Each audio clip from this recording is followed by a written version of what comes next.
बताओ मजा बताओ। हे सैया जाड़ा में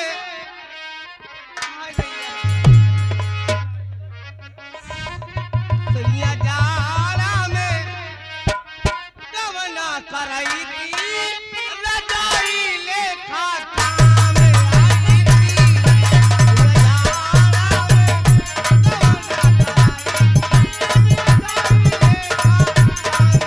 में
कवना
मैं आपसे जय श्री राम नमस्ते।